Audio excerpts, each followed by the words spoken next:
footballgameplan.com, where football makes sense. I'm Emery Hunt, the czar of the playbook, joined here with our high school recruiting analyst, Gene Clemens, and today we're bringing you our Football Game Plan High School Recruiting Roundup show, taking a look at the 2014 signing classes, the top 5 signing classes in the country as reported by Gene Clemens. And Gene, looking at your list, 5 of the outstanding programs that you singled out as having great recruiting classes, 4 of which are in the SEC. Let's start with number 1, looking at Alabama. What made Alabama's recruiting class so special? Well, first off, the SEC, the rich just get richer. It's easy to understand why they always are the top conference in the nation, because they continuously every year get the top talent in the nation. As far as Alabama, I felt they were the number 1 for one simple reason: is Alabama has always been great at recruiting the style of players that fit their needs.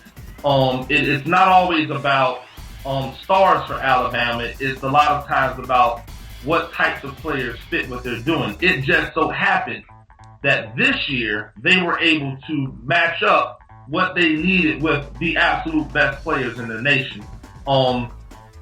Defensively, they weren't the normal Alabama. They gave up a lot of points in the air. Other than how Clinton Dix was moved on to the NFL, and some other veteran holdovers, the secondary was very suspect. They really addressed that by going out and getting 3 defensive backs that are 5-star guys. But the jewel, the diamond of the recruiting class is definitely offensive tackle Cameron Robinson from West Monroe, Louisiana. He's big, 6'7", 335. He's athletic. He's strong. I see him stepping in, being an immediate impact player day one at left tackle. At worst, if he has some setbacks, right tackle, but he will definitely be on the field for Alabama this coming fall. And you see him on that offensive line just moving those guys in high school, and you could look at a guy normally and say, well, maybe this won't translate as much to the next level, but he's a physical specimen. You can see he uses technique to go along with his size, so I think he'll do just fine as well at Alabama. Now, an under-the-radar guy, plays along that offensive line, but also can play along that defensive line. Tell us about Montel McBride as why he's an underrated player in this recruiting class. Well, you mentioned it. McBride, a offensive guard, defensive tackle from Plant City, Florida, Plant City High School. He is an intriguing prospect because he does have the ability to play on the defensive line as a one technique or a nose guard. But I believe that his best days at Alabama will be played on the offensive line as a guard. When I look at him and his physical structure, I think Andre Smith. I think big, strong, road grader. You know, a guy that's not going to wow you with his athletic ability, but he's really going to wow you with the way he moves people off the ball. And in the Alabama power running scheme, that is essential to what they like to do.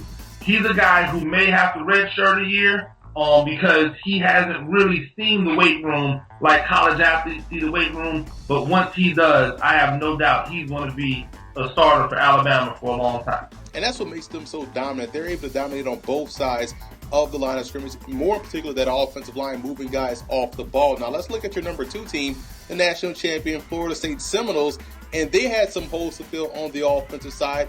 Let's take a look at your impact player, Armand Lane out of Florida. What makes him so special and why you chose him as the impact guy for this class? Well, Florida State did a great job of keeping Armand Lane away from Florida, keeping him from staying around Miami. They allowed themselves to retool instead of to reload instead of having to retool. When you lose someone like Travis Benjamin to the NFL, such a dynamic, large presence, you want to replace him with another large, dynamic presence. And that's what you get in Armand Lane, 6'3", 193 pounds. He'll probably be 205 by the time the fall comes around, when they get him up there in the summertime and he has an opportunity to work out with those guys. He is all the dynamic that you need at wide receiver. Like Benjamin before him, he still has to work on his route running. But as we understand in the college game, a lot of times they run a lot of get open routes. And with the quarterback like Jameis Winston throwing the ball, you can see him having an immediate impact. Another guy that you look at is another wide receiver, this time from West Palm Beach, Florida, and Travis Rudolph at 6'1", 185. Why you say he's an underrated presence? Because when you look at the film, he's an outstanding talent.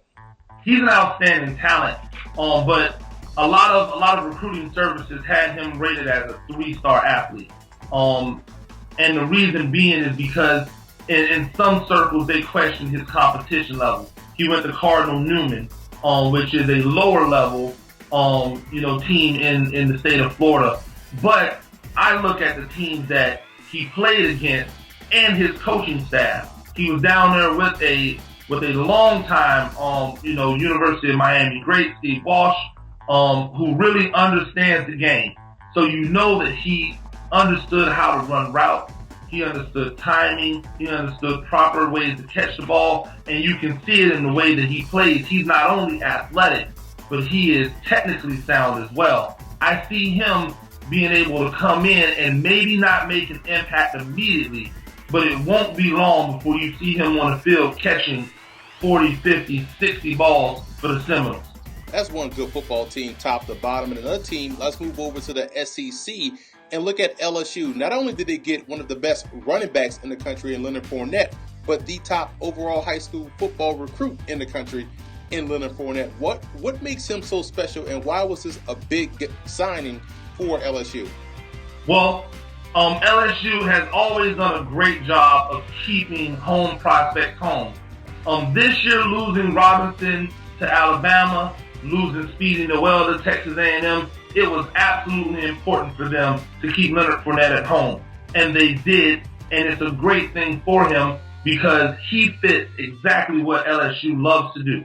They want to pound the rock with big backs who are strong and versatile. And Leonard Fournette fits that mold to a T. He is so versatile that he was a dynamic safety last year for his high school team.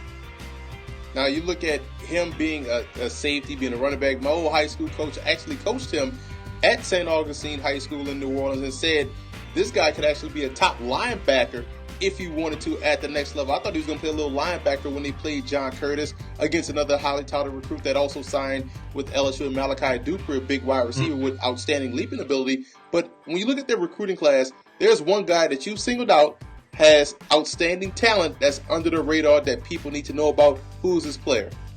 Well, when you have a guy like Fournette, they're really, the sky is the limit of where you can play him. But it's those guys that don't get all the fanfare that are really the jewels of what LSU does, because they do a great job of picking guys who fit exactly into the system, and this is no exception. Remember the name, Sione Tuhima is a defensive end from Keller, Texas, 6'4", 215 pounds. Now, when you say 6'4", 215, that doesn't say defensive end to many people. That says outside linebacker. And that's a great thing about him. He's so athletic. He's so gifted that he could play standing up or he could play with his hand in the dirt. And those are the guys that LSU loves. He reminds me a lot of Bartavius Mingo and how he plays in his physical stature. I think he's going to be a steal for LSU going forward. And he also has outstanding range. You see him making plays in the passing game as well. Let's stay in the SEC. Number 4 is a surprising pick. The Tennessee Volunteers. And you talk about big running backs. They signed themselves a big guy in Jalen Hurd at 6'3", 227 pounds out of Hendersonville, Tennessee. Talk about Tennessee's recruiting class as a whole and what led them to be in your top 5. Well, I know a lot of people may not have him ranked as high, but I look at the coach, I look at his system, and I look at the ability to work with these kids. Half of the recruiting class, they're already taking classes at Tennessee right now. They're going through spring right now. Butch Jones has won at every single level he's been at, dating all the way back to his Grand Valley State days. I have no doubt that he is going to be able to win at Tennessee. And this recruiting class, when people look back 5 years from now and Tennessee is rolling back like they were in the Peyton Manning days, they're going to point to this recruiting class as the recruiting class that got it done. And Jalen Hurd is the cowbell for that. He reminds me a lot of Tennessee Titans running back, Eddie George. He's a big guy. He's a very fluid runner. He's got a long gait. He's really good at getting in and out of his breaks. He's not a shifty guy, but he's able to work within his body very well. And I think that's going to help him well. And a coach, an offensive innovator like Butch Jones is going to have a great team to put around him. You got a big back like that coming downhill. No one, especially defensive backs, will want to see this young man in the hole or down the sideline. And let's look at the defensive side for your underrated prospect, a guy that may remind some of Leonard Little, who played at Tennessee. Talk about Joe Henderson and what makes him under the radar. Joe Henderson is another slight of build, speed defensive end out of Ohio, Shakir Heights, Ohio. He's 6'3", 222. He's long, but he's not bulky. And so a lot of people say, well, in the SEC, there's no way you can get away with those guys at defensive end. I happen to disagree. I look at the type of offensive tackles that SEC teams are employing these days. 6'6", 6'7", 6'8", 320 pounds, 315. For those big bears to try to get their feet light enough and dance with a guy as fast as Henderson is one of those things that is going to be relatively impossible. He's a guy who has a recorded 4.5 40-yard dash playing defensive end, and he has a frame that can put on more weight. He's going to be very dynamic for Tennessee. I see him helping immediately on pass rushing down as soon as they open up the season this year. And if Butch Jones could bring back the magic to Tennessee, we know how Tennessee is always known for their receivers, their running back, their defensive linemen, even their linebackers. And like you mentioned before, he's an excellent recruiter. And if he can continue to add talent like he's done this year, the future is bright for the Volunteers. Now let's, again, stay in the SEC. This time we're staying in the SEC East and Georgia. And a lot of people talk about Mark Richt, but every year he's been there, Georgia has been ranked in the top 10 in recruiting. What makes this year just as special as it was, let's say, a few years ago when he came away with guys like Stafford, A.J. Green, that turned out to be top overall first-round picks? Do you see any guys in this class that could remind you of guys that he had previous? Well, I'll say this. Since Mark Richt showed up on the campus in Athens, he's been turning out top 10 recruiting classes.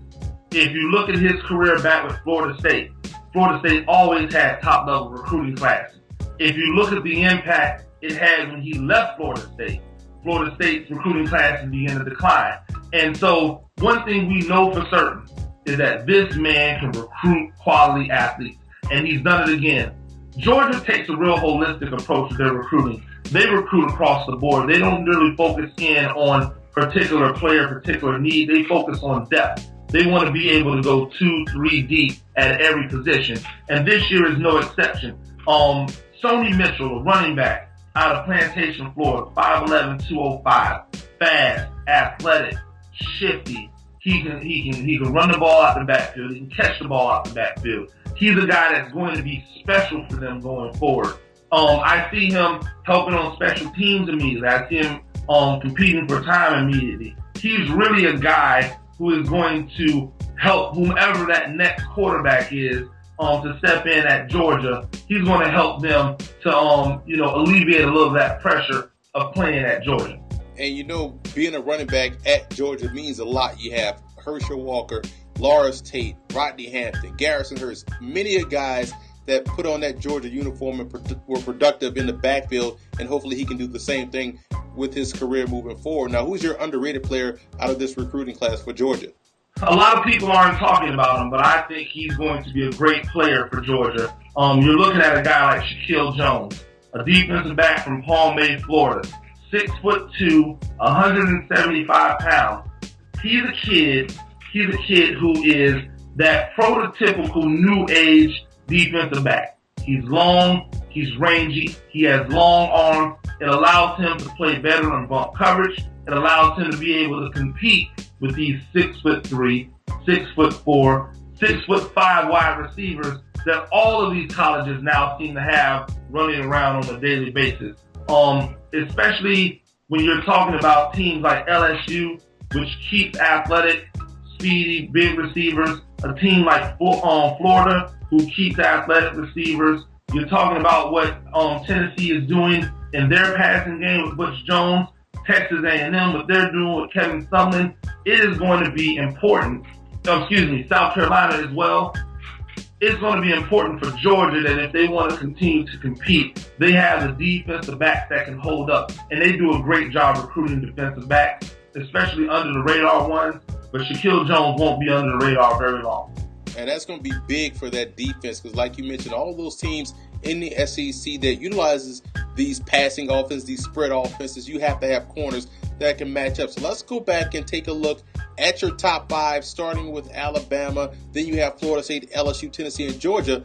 Is there anyone outside of the framework of what people are looking at, maybe let's say the top 10, that stood out to you the most? One team kept coming back to me, and it's in part because of the coach and in part because of the way that coach recruits. Rich Rodriguez has been known for years to recruit the players that fit perfectly into his system. And because of that, Rich Rodriguez will maybe never have a top 5 or top 10 recruiting class because he's looking for specific guys that fit into his specific system. And he's done it again. This time, though, I believe that he's been able to bridge that gap with a quarterback, Brandon Dalton, 6'4", 215, out of Oaks Christian Academy in California. He's a kid who has passing ability like a Jimmy Clausen, but he brings that athletic side to the table, something that Rich Rodriguez hasn't had. He's had your 5'11", your 6'1" guys in the past, but he's never had a tall, athletic runner who is a passer first, but has the ability to kill you in the run game as well. It's really exciting to see what he's going to be able to do once he's ready to play. And he has a lot of success no matter where he goes. And you mentioned he'd still be at Michigan if he was able to come away with Terrell Pryor. Definitely. The rules was that when he was at West Virginia, Terrell Pryor was going to end up at West Virginia. When he decided to change and go to Michigan, his first call was to Terrell Pryor. If you remember, Terrell Pryor held off his commitment because he wanted to vet the process between Michigan and Ohio State. I think he ultimately chose Ohio State because he felt as if Ohio State was a more stable program at that time. But had Rich Rodriguez landed a guy as talented as he was, I believe Rich Rodriguez would still be at Michigan right now. If you look at the job he did at Michigan, everyone says it's a failure. But the year after he left, they won big with all of his players running his same system.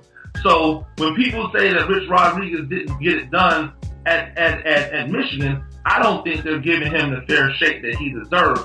His offensive tackle that he recruited is about to be a top 10 or 15 pick. He has one of the most dynamic quarterbacks to ever play in the Big Ten come out of there, Denard Robinson, and he followed him up with a Devin Gardner, who is another dynamic quarterback in the Michigan fold. So it's only a matter of time before a guy who's won at the Division II level big at Glenville, who won at the lower level 1A level at Tulane, who won at Clemson with Woody Dantzler, and then won big at West Virginia, he's going to win at Arizona. It's only a matter of time, and the Pac-10 should be on high alert. And that's what people are looking for, to see Arizona awaken. They're a sleeping giant. We remember the days when they had the Desert Swarm defense and how dangerous those Arizona teams were. And if they can get back to that, it's going to make things a lot more interesting in the Pac-12. So this has been great. A lot of great talent, a lot of great recruiting classes. And for you fans that want to find out more about our thoughts on recruiting, visit our website at footballgameplan.com/recruiting. And you can follow Gene Clements on Twitter at Gene Clements, our recruiting analyst. And you can always follow me on Twitter as well at FBallGamePlan. But again, visit our website, footballgameplan.com/recruiting, for more news, notes, tidbits, and Gene Clements' rankings on prospects moving forward. This has been great, and hopefully these guys get this thing rolling as far as their recruiting is concerned and these guys hit the field doing things the right way, not only on the football field but also in the classroom, because we both know how important that is moving forward. Definitely.